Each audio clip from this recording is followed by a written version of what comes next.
Alhamdulillahirabbil alamin.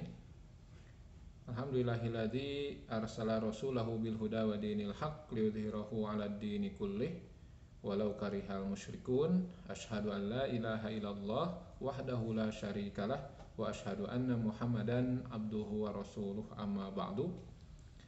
Alhamdulillah kita bisa bertemu kembali di pertemuan yang akan membahas tentang praktek micro teaching atau praktek mengajar. Kalau pada pertemuan sebelumnya kita sudah membahas tentang keterampilan membuka pembelajaran, maka insya Allah di pertemuan kali ini kita akan membahas tentang keterampilan bertanya dasar dan keterampilan bertanya lanjutan, atau secara umum kita sebut saja pembahasan kali ini adalah tentang keterampilan bertanya. Bertanya itu penting karena peribahasa mengatakan setengah ilmu itu adalah bertanya. Jadi kita akan tahu bagaimana pemahaman siswa. Sebagai guru kita tahu pemahaman siswa, kita tahu murid sudah paham atau tidak, atau bagaimana membuat mereka termotivasi, kemudian tergugah, atau ingin tahu apakah mereka bosan atau tidak. Ini dilakukan dengan cara bertanya. Jadi bertanya itu adalah salah satu cara, salah satu metode untuk dapat mengukur bagaimana kualitas kita mengajar. Dan tentu nanti dalam praktek mengajar, dengan bertanya kita akan mampu menyikapi situasi dan kondisi pembelajaran di kelas. Sebab sehebat apapun metode misalnya, maka itu akan tidak berguna apabila tidak sesuai dengan situasi dan kondisi, baik itu situasi dan kondisi lingkungan kelasnya atau situasi kondisi muridnya dan lain-lain. Maka keterampilan bertanya ini sangat penting untuk kita dapat melaksanakan pembelajaran lebih baik. Baik, apa itu keterampilan bertanya? Kita mulai dari keterampilan bertanya dasar. Pengertian bertanya dasar adalah kecakapan atau kemampuan seseorang dalam menerima keterangan atau penjelasan dari orang lain atau pihak lain yang menjadi lawan bicara. Nah, ini pengertian secara umum. Jadi secara umum bertanya ini atau bertanya dasar adalah salah satu kemampuan untuk menerima keterangan apakah seseorang itu keadaannya seperti apa. Dan kita menuntut penjelasan dari orang yang kita tanya atau dari lawan bicara. Dengan pertanyaan yang baik, maka akan dapat menggali wawasan atau pengetahuan serta kemampuan berpikir pihak yang ditanya. Jadi kan dengan suatu pertanyaan yang disampaikan itu akan dijawab. Nah, jawaban itu menentukan kualitas pemikiran orang yang kita tanya atau kualitas pemikiran orang yang bertanya, orang yang menjelaskan. Nah, pertanyaan adalah alat ukur untuk mendapatkan jawaban atau respons dari seseorang. Jadi alat ukur alat ukur respons seseorang itu kan kita ketahui dari bertanya. Nah, keterampilan bertanya dasar merupakan pertanyaan pertama dan pembuka, sehingga merupakan kunci awal untuk menggali informasi atau meminta penjelasan sebelum melanjutkan komunikasi atau mengajukan pertanyaan-pertanyaan selanjutnya.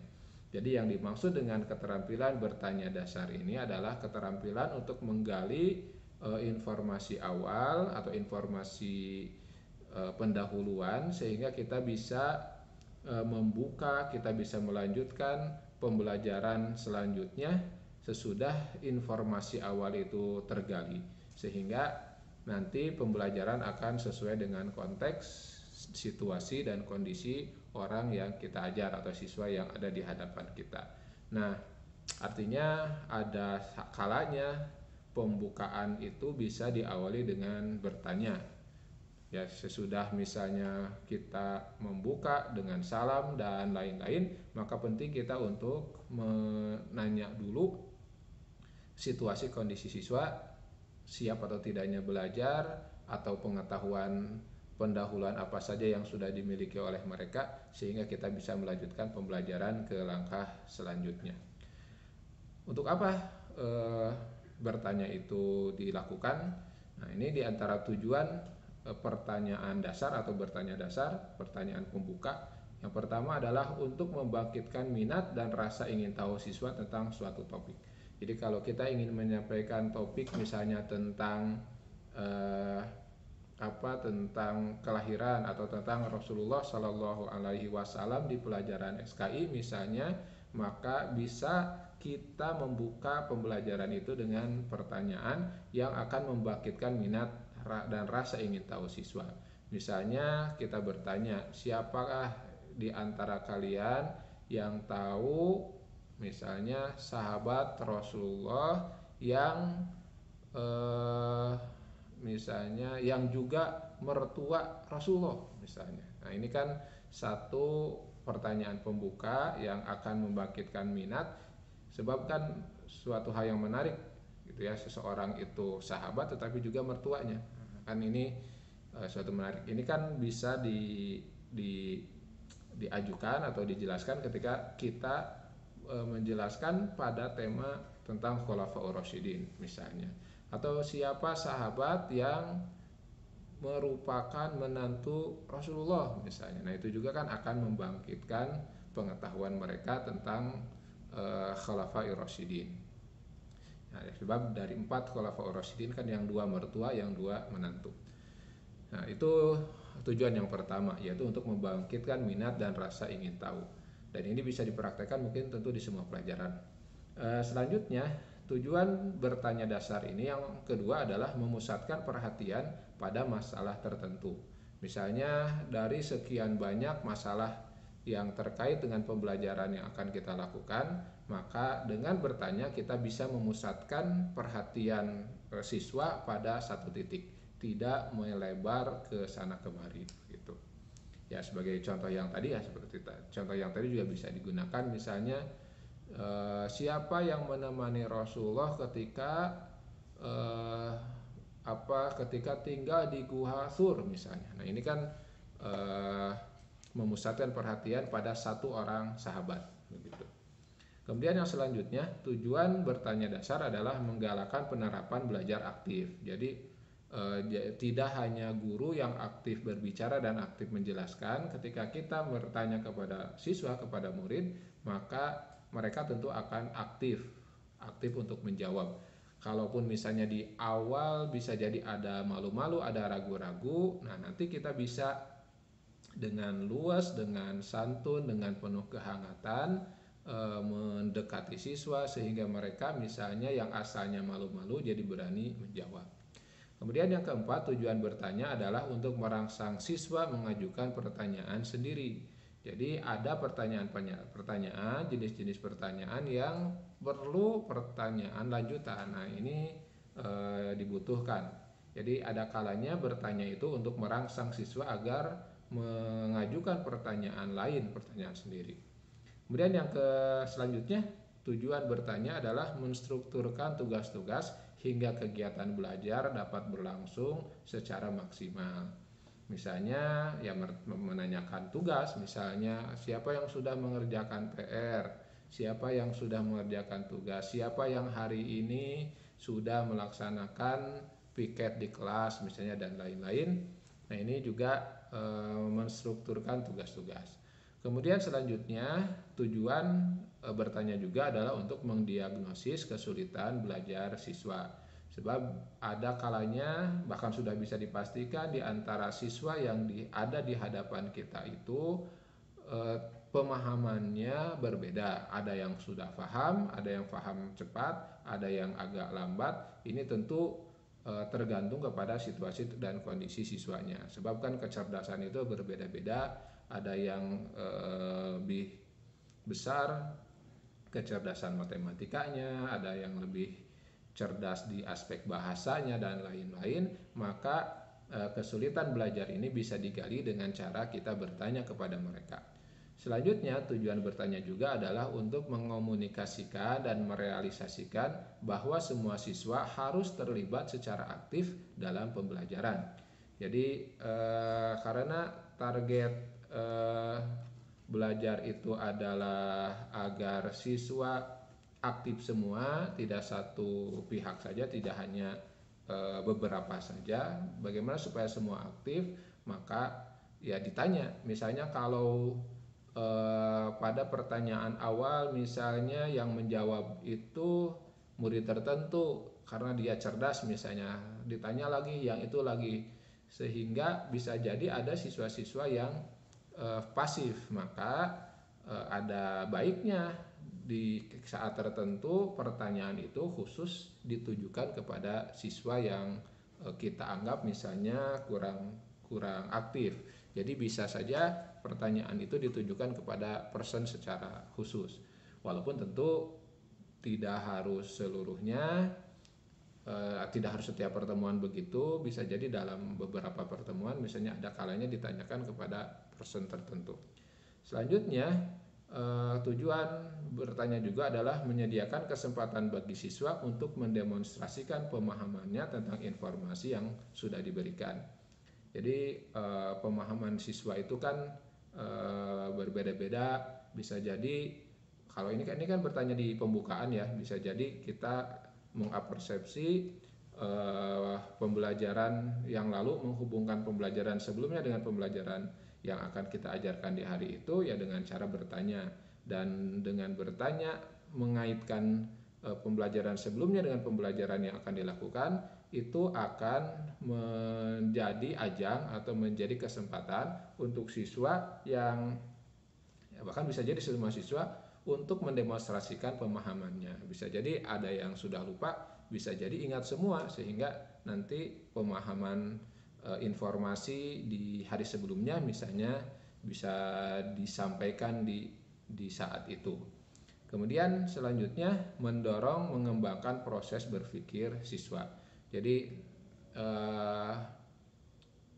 ya itulah sebetulnya kenapa metode Plato misalnya dahulu dalam mengajar filsafat itu dengan bertanya. Karena dengan bertanya siswa akan dirangsang untuk terus berpikir. Jadi dengan ditanya, dengan pertanyaan ini akan mendorong mengembangkan proses berpikir siswa. Dan terakhir, tujuan yang terakhir adalah mengembangkan kebiasaan menanggapi pertanyaan teman atau guru, sehingga lahir anak-anak yang komunikatif, bukan anak-anak yang pasif, yang akhirnya kecerdasan berbicara atau keterampilan berbicaranya juga terlatih. Jadi mereka ya ini terkait juga dengan adab dan kesopanan, sehingga mereka terbiasa untuk menanggapi pertanyaan teman atau guru dan menjawab tidak cuek begitu, atau tidak membiarkan pertanyaan itu tidak dijawab. Nah, ini diantara tujuan bertanya. Selanjutnya, tipe pertanyaan. Ada beberapa tipe pertanyaan. Yang pertama, ada pertanyaan yang menuntut fakta-fakta. Misalnya pertanyaan tentang tangga, pertanyaan tentang benda, pertanyaan tentang kronologi. Ini menuntut fakta-fakta. Misalnya kapan Rasulullah dilahirkan, berapa jarak bulan ke bumi misalnya, atau berapa ukuran misalnya ukuran benda ini, kami ditunjukkan bendanya. Ini menuntut fakta-fakta. Yang kedua, ada pertanyaan yang menuntut kemampuan membandingkan. Misalnya lebih besar mana bumi dengan matahari misalnya. Nah, ini pertanyaan yang menuntut kemampuan untuk membandingkan. Jauh mana Bandung ke Jakarta dengan Bandung ke Surabaya misalnya. Ini juga kemampuan membandingkan. Selanjutnya, ada jenis pertanyaan yang menuntut kemampuan analisis. Jadi analisis misalnya apabila suatu benda disimpan atau apabila air disimpan di kulkas misalnya, apa yang akan terjadi dengan air tersebut. Nah, itu kan di antara bentuk analisis kan begitu. Selanjutnya ada juga jenis pertanyaan yang menuntut kemampuan memperkirakan atau judgment. Ya, memperkirakan. Jadi bukan meramal tapi memperkirakan berdasarkan ilmu gitu. Bagaimana apabila misalnya satu kendaraan melaju dari arah utara, sedangkan satu kendaraan lagi melaju dari arah selatan dengan kecepatan sekian. Nah, apa yang akan terjadi dengan dua kendaraan itu misalnya. Kemudian atau pada kilometer berapa mereka akan bertemu misalnya. Ini kan memperkirakan. Selanjutnya ada juga jenis pertanyaan yang menuntut pengorganisasian. Jadi penyusunan pengorganisasian. Nah, ini contoh apa ya, misalnya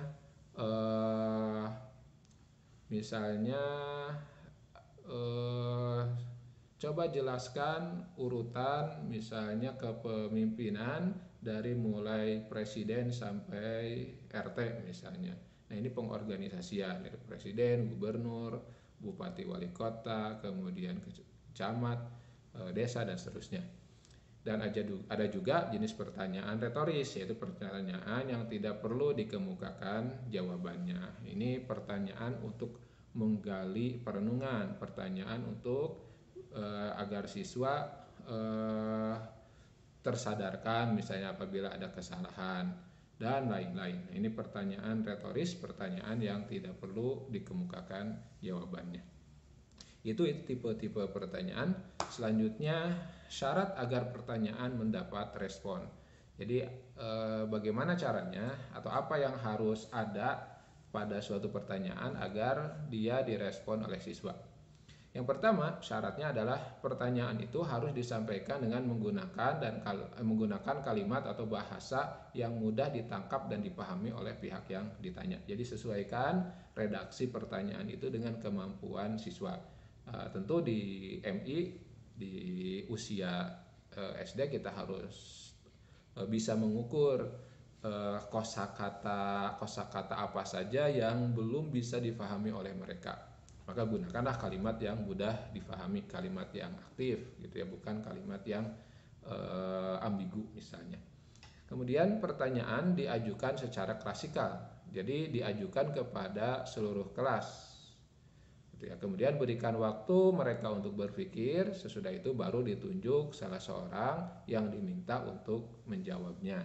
Jadi agar bisa mendapat respon, pertanyaan ini tidak langsung diajukan kepada kepada seseorang, tapi ajukan dulu kepada kelas, biarkan mereka berpikir, setidaknya sudah berpikir mereka ada yang siap, ada yang tahu, ada yang tidak tahu dan lain-lain, tapi mereka semua berpikir dan siap untuk ditunjuk begitu, walaupun mereka tidak tahu jawabannya misalnya.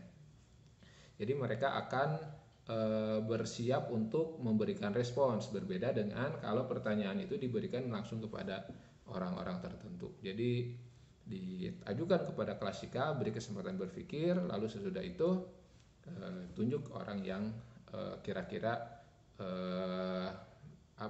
memiliki antusias gitu, atau yang kurang antusias, atau berdasarkan apalah absen dan lain-lain untuk menjawab. Dan yang terakhir, yang ketiga, beri kesempatan secara adil dan merata kepada setiap siswa untuk mendapatkan pertanyaan. Jadi memang ini yang penting untuk diingat. Pertanyaannya memang klasika, tetapi penunjukan orang yang menjawab ini penting untuk disikapi, atau penting untuk kita mengajukan itu kepada orang-orang yang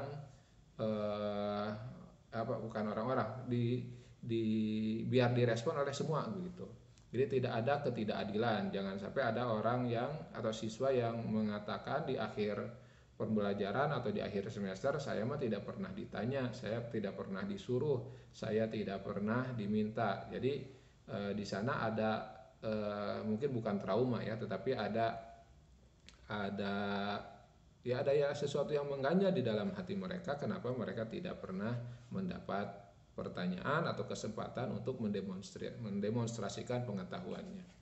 Dan terakhir, penunjukan siswa yang diminta jawaban tidak dilakukan secara berurutan atau sistematis. Jadi jangan berurutan berdasar absen, tapi tetap kita harus mengingat yang mana yang sudah pernah diberi kesempatan menjawab, yang mana yang belum. Jadi harus diusahakan secara acak agar setiap siswa memusatkan perhatian dan memiliki kesiapan untuk menjawab, sehingga mereka bisa belajar. Selanjutnya, prinsip keterampilan bertanya dasar. Prinsip dalam bertanya itu, pertama, adanya kehangatan dan antusias. Jadi kita orang yang bertanya, guru yang bertanya ya harus dengan penuh kehangatan, keakraban dan juga antusias. Tidak mungkin siswa akan menjawab dengan responsif, tidak mungkin murid akan menjawab dengan semangat kalau kita pun bertanya tidak ada semangat dan tanpa antusiasme. Kemudian yang kedua, prinsipnya adalah berikan waktu berpikir. Jadi jangan setiap pertanyaan harus langsung dijawab, tapi beri kesempatan berpikir sehingga mereka ya memiliki kesempatan untuk menyusun redaksi misalnya atau kalimat apa yang akan mereka jawab. Kemudian prinsipnya adalah mengulangi pertanyaan sendiri, ya, mengulangi pertanyaan sendiri. Jadi pertanyaan yang baik itu bukan sekali langsung dijawab, tetapi diulang sehingga siswa benar-benar paham. Kemudian yang keempat, mengulangi jawaban siswa. Jadi jawaban siswa tidak langsung dijawab iya, tetapi diulangi baik itu diparafrase dengan kalimat kita sendiri atau diucapkan langsung oleh kita dengan kalimat yang sama. Nah, ini akan membuat siswa merasa tidak disalahpahami gitu ya. Jadi dikonfirmasi apakah jawabannya itu seperti yang diinginkan oleh siswa atau tidak. Jadi sesuai. Kemudian menjawab pertanyaan sendiri. Jadi kalau misalnya tidak ada yang merespon, ya jawab dengan penjawaban kita sendiri. Kemudian yang selanjutnya, prinsip selanjutnya adalah mengajukan pertanyaan yang memancing jawaban sejenak. Nah, ini juga ada jenis prinsip seperti ini. Jadi pertanyaan yang memancing jawaban sejenak, yang serentak begitu. Jadi tidak harus dilambat-lambat juga, tapi ada juga yang harus dipilih jawaban atau pertanyaan yang bisa langsung dijawab secara serentak atau sejenak. Kemudian mengajukan pertanyaan ganda. Jadi dua pertanyaan disampaikan secara sekaligus atau pertanyaan-pertanyaan yang akan melahirkan pertanyaan baru. Ini maksudnya mengajukan pertanyaan ganda. Kemudian prinsip selanjutnya menentukan siswa yang akan menjawab pertanyaan. Jadi tadi prinsipnya, karena prinsipnya adalah keadilan, jadi kita sudah menyiapkan siapa orang-orang yang akan ditunjuk. Selain tentu nanti juga ada unsur-unsur yang sifatnya insidental. Ketika siswa yang kita pilih itu tidak mampu misalnya, maka kita bisa mengajukan kepada siswa yang lain yang memungkinkan untuk menjawab. Selanjutnya bertanya lanjutan. Apa yang disebut dengan bertanya lanjutan? Pengertian lanjut, yang dimaksud lanjut pada hal ini adalah kelanjutan dari pertanyaan pertama atau pertanyaan dasar, yaitu untuk mengorek atau mengungkap kemampuan berpikir yang lebih dalam, yang lebih analisis dan komprehensif dari pihak yang diberi pertanyaan atau dari siswa. Jadi pertanyaan pembuka itu yang dimaksud dengan pertanyaan dasar. Pertanyaan lanjutan adalah ya untuk mengorek lebih dalam lagi, mengungkap lebih dalam lagi kemampuan siswa dalam berpikir. Bertanya lanjutan itu mengutamakan usaha mengembangkan kemampuan berpikir, memperbesar partisipasi, dan mendorong lawan bicara agar lebih aktif dan kritis mengembangkan kemampuan berpikirnya. Jadi kalau ini sudah ke tujuan yang lebih khusus, bukan hanya membangkitkan antusias, bukan hanya untuk membangkitkan daya tarik. Bertanya lanjutan tujuannya untuk memahami lebih dalam atau mengorek pemahaman yang lebih dalam. Selanjutnya, siswa dirangsang untuk aktif berpikir, melakukan berbagai aktivitas belajar, sehingga proses dan hasil pembelajaran akan lebih dinamis dan berkualitas. Jadi, bertanya lanjutan ini tujuannya untuk mengorek informasi yang lebih dalam lagi. Tujuan dan manfaat dari bertanya lanjutan adalah mengembangkan kemampuan berpikir siswa untuk menemukan, mengorganisasi, atau menilai atas informasi yang sudah diperoleh. Jadi tujuannya adalah finding, menemukan lebih dalam lagi, mengorganisasi dari jawaban-jawaban yang awal tadi, kemudian menilai atas informasi yang diperoleh benar atau tidaknya. Selanjutnya, meningkatkan kemampuan siswa dalam membentuk dan mengungkapkan pertanyaan-pertanyaan yang didasarkan informasi yang lebih lengkap dan relevan. Jadi kemampuan siswa akan meningkat dengan terus ditanya. Yang ketiga, tujuan dan manfaatnya adalah mendorong siswa untuk mengembangkan dan memunculkan ide-ide yang lebih kreatif dan inovatif. Jadi dengan ditanya maka akan lahir ide-ide yang baru. Dan yang keempat, memberikan kesempatan untuk melakukan proses pembelajaran kepada hal yang lebih analitis, rumit, dan kompleks. Nah, berdasarkan taksonomi Bloom, maka pertanyaan itu dapat digolongkan kepada yang pertama pertanyaan ingatan atau knowledge. Jadi pertanyaan yang sifatnya untuk menggali ingatan mereka. Juga ada pertanyaan yang bertujuan untuk mengukur pemahaman. Ada juga pertanyaan yang bertujuan untuk mengukur penerapan atau aplikasi. Ada juga jenis pertanyaan yang sifatnya analisis, ada yang sifatnya sintesis, dan ada juga pertanyaan yang bertujuan untuk mengevaluasi. Komponen keterampilan bertanya lanjut, yang pertama pengubahan tuntutan tingkat kognitif dalam menjawab pertanyaan. Jadi komponennya pertama adalah pengubahan tuntutan tingkat kognitif dalam menjawab pertanyaan. Kemudian yang kedua pengaturan urutan pertanyaan. Jadi harus ada tingkatan kognitif yang terus ditingkatkan, yang ini tercermin dari pertanyaan-pertanyaan yang diajukan. Jadi tuntutan pemahamannya semakin tinggi. Kalau pertanyaan awal misalnya termasuk jenis mengingat, maka pertanyaan lanjutan ini harus setingkat lebih dari itu. Pertanyaan selanjutnya selebih lagi setingkat dari itu. Kemudian hal ini diatur dalam bentuk urutan-urutan pertanyaan. Kemudian yang ketiga, komponen yang diharapkan atau yang harus ada itu adalah penggunaan pertanyaan pelacak. Misalnya meminta klarifikasi, meminta siswa memberi alasan, meminta kesepakatan pandangan, meminta ketepatan jawaban, meminta jawaban yang lebih relevan, meminta contoh, atau meminta jawaban yang lebih kompleks. Maka dengan hal ini, maka akan terjadi peningkatan interaksi antara guru dengan siswa ataupun siswa dengan siswa yang lainnya. Baik, itu keterampilan bertanya dasar dan keterampilan bertanya lanjutan. Mudah-mudahan ada manfaatnya. Mudah-mudahan bisa dipraktekkan dalam Anda mengajar, baik itu di micro teaching atau di PPL, atau nanti Anda sudah menjadi guru dalam pembelajaran. Itu saja yang bisa disampaikan. Terima kasih atas manfaatnya, atas perhatiannya. Mudah-mudahan ada manfaatnya. Kita bertemu lagi di kesempatan selanjutnya. Wassalamualaikum warahmatullahi wabarakatuh.